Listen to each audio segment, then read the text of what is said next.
नी सा गा पानी पानी गा पा पद पद गा नी सा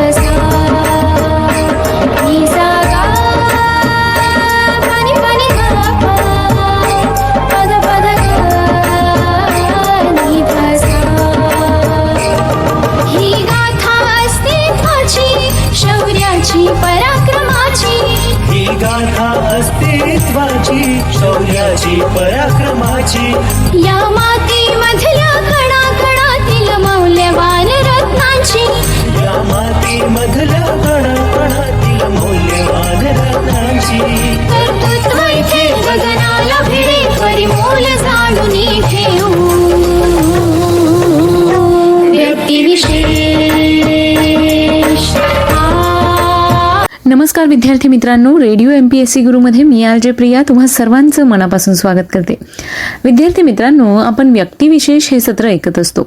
या सत्राअंतर्गत काही विशेष व्यक्तींची माहिती आपण जाणून घेत असतो. आजच्या या सत्रात आपण अशाच एका भारतीय राजकारण्याविषयी जाणून घेणार आहोत, ज्यांचं नाव आहे रफी अहमद किडवई. विद्यार्थी मित्रांनो, रफी अहमद किडवई हे एक राजकारणी, भारतीय स्वातंत्र्य कार्यकर्ते आणि इस्लामी समाजवादी होते. ते उत्तर भारतातील सध्याचे उत्तर प्रदेशात प्रांतातील बाराबंकी या जिल्ह्यातले होते. रफी अहमद यांचा जन्म बाराबंकी या जिल्ह्यातील मसौली या गावी 18 फेब्रुवारी 1894 रोजी झाला. रफींचे 4 छोटे भाऊ होते, ज्यात शफी यांचा समावेश होता. कम्युनिस्ट कार्यकर्ते आणि राज्यसभेच्या सदस्या लेखक अनीस किडवई यांच्याशी त्यांचं लग्न झालं होतं. ते JNU मधील राजकारणामध्ये सक्रिय कम्युनिस्ट आणि स्त्रीवादी विचारसरणी असलेल्या आयशा किडवई आणि पत्रकार सीमा मुस्तफा यांचे आजी आजोबा देखील होते. महफूज अहमद या दुसऱ्या भावाचा मुलगा फिरीद किडवई आहे, जो समाजवादी पक्षाचा सदस्य आणि उत्तर प्रदेश सरकारचे राज्यमंत्री म्हणून त्यांची ओळख आहे. रफी किडवई यांच्या राजकीय जीवनाविषयी सांगायचं झाल्यास, अलीगडमधील मोहम्मददान अँग्लो ओरिएंटल कॉलेजमध्ये शिक्षण घेतल्यानंतर किडवई यांनी खिलाफत आंदोलनाच्या माध्यमातून राजकारणात प्रवेश केला. 1926च्या निवडणुकीत ते औधमधील स्वराज्य पक्षाचे उमेदवार म्हणून केंद्रीय विधानसभेवर निवडून गेले. किडवई यांच्या राजकीय चातुर्याने वादग्रस्त मुद्द्यांवरून पक्षात एकता टिकवून ठेवण्यास मदत केली. 1929 मध्ये किडवई विधानसभेत स्वराज्य पक्षाच्या सचिवपदी निवडले गेले. मोतीलाल नेहरूंबद्दल त्यांची अत्यंत निष्ठा होती. भारतीय राष्ट्रीय काँग्रेसने 19 डिसेंबर 1929 रोजी पूर्ण स्वराज्याची मागणी केली होती आणि महात्मा गांधी यांनी जानेवारी 1930 मध्ये नागरी अवज्ञा आंदोलन सुरू केलं. जानेवारी 1940 मध्ये काँग्रेस कार्यकारिणीने पूर्ण स्वराज्य ठरावाला प्रत्युत्तर म्हणून किडवई यांनी केंद्रीय विधानसभेचा राजीनामा दिला आणि नागरी अवज्ञा चळवळीत भाग घेतला.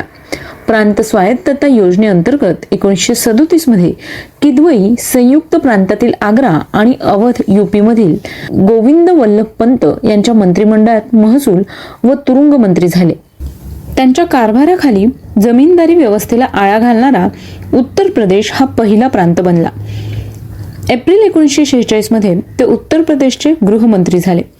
किडवई हे भारताचे पहिले पंतप्रधान जवाहरलाल नेहरू यांचे खास मित्र होते.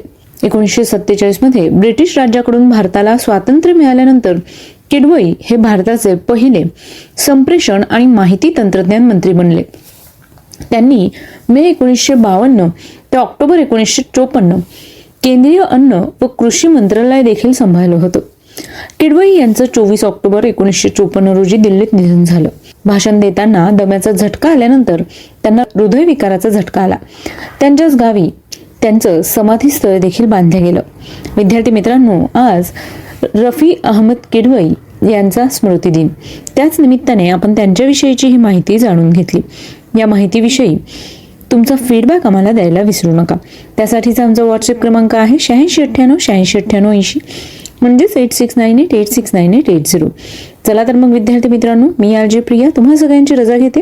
पुन्हा भेटूया व्यक्तिविशेष या सत्रात एका नवीन व्यक्तीची सविस्तर माहिती जाणून घेण्यासाठी. तोपर्यंत काळजी घ्या, सुरक्षित राहा आणि अर्थातच ऐकत राहा तुमचा लाडका radio MPSC Guru. Stay tune to radio MPSC Guru, spreading the knowledge, powered by Spectrum Academy. Company सुरू केली होती. ती आज जगातील सर्वात प्रभावशाली आणि महाबलाढ्य सॉफ्टवेअर कंपन्यांमध्ये गणली